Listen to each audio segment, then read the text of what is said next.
HRMSಲ್ಲಿ rule 32 ಇಂದ promotion ಆಗಿರ್ತಾರಲ್ಲ, so ಅವ್ರಿಗೆ ನಾವು ಚಾರ್ಜ್ ಅಲೋಯನ್ಸ್ ಥರ ಏನು ರೂಲ್ 32 ಮೇಲೆ ಹೇಗೆ ನಾವು ಅವ್ರಿಗೆ ಆ ಅಲೋಯನ್ಸ್ ಕೊಡ್ತೀರಿ ಅನ್ನೋದನ್ನ ಈ ವಿಡಿಯೋದಲ್ಲಿ ನೋಡೋಣ.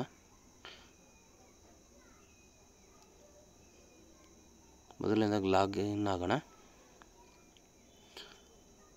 ಅಂದರೆ ಇವರಿಗೆ ಸ್ವತಂತ್ರ ಪ್ರಭಾರ ಅಂತ ಬರುತ್ತೆ. ಅದು ಯಾವ ರೀತಿ ಬರುತ್ತೆ, ಸೊ ಅದನ್ನು ಹೇಗೆ ತೊಗೋಬೋದು ಅಂತ ನೋಡೋಣ.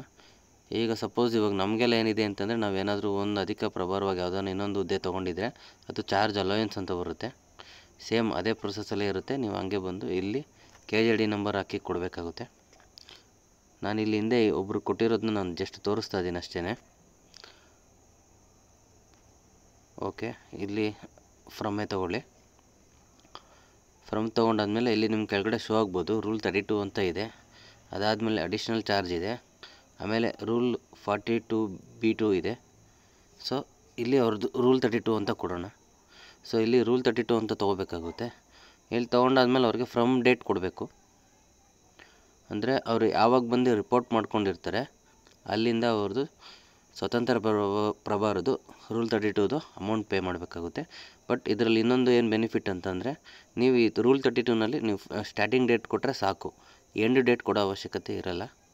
ಸೊ ನಮ್ಮದಾದರೆ ಚಾರ್ಜ್ ಅಧಿಕ ಪ್ರಭಾರ ಇರೋದಾದರೆ ಏನು ಅವ್ರದ್ದು ಮಂತ್ಲಿ ನೀವು ಜನ್ರೇಟ್ ಮಾಡೋಕ್ಕಿಂತ ಮುಂಚೆ ನೀವು ಇಲ್ಲಿ ಬಂದು ಅವ್ರದ್ದು ಈ ಚಾರ್ಜ್ ಅಲಯನ್ಸ್ನ ಕೊಟ್ಟು ನಂತರ ಅವ್ರಿಗೆ ನಾವು ಅಪ್ರೂವ್ ಮಾಡಿ ಕೊಡಬೇಕಾಗಿರೋದು. ಇವ್ರದ್ದು ರೂಲ್ 32 ಆಗಿರೋದ್ರಿಂದ ಸೊ ಅವ್ರದ್ದು ಒನ್ಸ್ ಕೊಟ್ಟರೆ ಸಾಕು, ಎಂಡ್ ಡೇಟ್ ಬರಲ್ಲ. ಅವ್ರು ಯಾವುದೇ ರೀತಿ ಆರ್ಡ್ರಿಗೆ ಸೈನ್ ಆಗಬೇಕಾಗಿರೋದು ಏನೂ ಇಲ್ಲ. ಸೊ ಅವರು ರೂಲ್ ಸ್ವತಂತ್ರ ಪ್ರಭಾರ ಅಂತಿರೋದ್ರಿಂದ ಅವರು ಈಗ ಕ್ಲಾಸ್ 1 ಆಗಿದ್ದರೂ ಕೂಡ ಅವ್ರು ಯಾವುದೇ ರೀತಿ ಗೌರ್ಮೆಂಟ್ ಆರ್ಡ್ರ್ ಅವಶ್ಯಕತೆ ಇರಲ್ಲ. ಸೊ ಇಲ್ಲಿ ನಾವು ರೂಲ್ 32 ಅಂತಲೇ ಕೊಡ್ತೀರಿ. ನೆಕ್ಸ್ಟು ಇಲ್ಲಿ ನಾನು ನೋಡ್ಬೋದು, ಇಲ್ಲಿ ಅಪ್ರೂವ್ ಆಗಿರೋದನ್ನ ಚೆಕ್ ಮಾಡ್ತೀನಿ.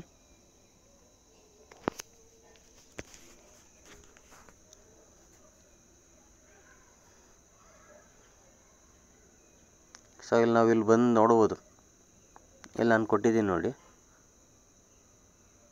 ಫ್ರಮ್ ಡೇಟ್ ಕೊಟ್ಟಿದ್ದೀನಿ, ಟು ಡೇಟ್ ಕೊಟ್ಟಿಲ್ಲ. ಇಲ್ಲಿ ಅವ್ರದ್ದು ರೂಲ್ 32 ಅಂತ ಬಂದಿರುತ್ತೆ.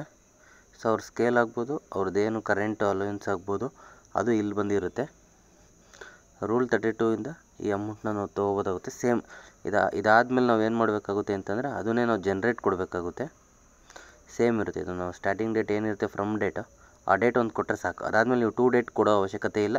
ಆಮೇಲೆ ಮಂತ್ಲಿ ನಾವು ಅದನ್ನು ಜನ್ರೇಟ್ ಮಾಡಿ ಕೊಡೋ ಅವಶ್ಯಕತೆ ಇರಲ್ಲ. ಇದು ಸ್ಯಾಲ್ರಿಲೇ ಬರುತ್ತೆ, ಡೈರೆಕ್ಟ್ ಸ್ಯಾಲ್ರಿಲೇ ಬರುತ್ತೆ.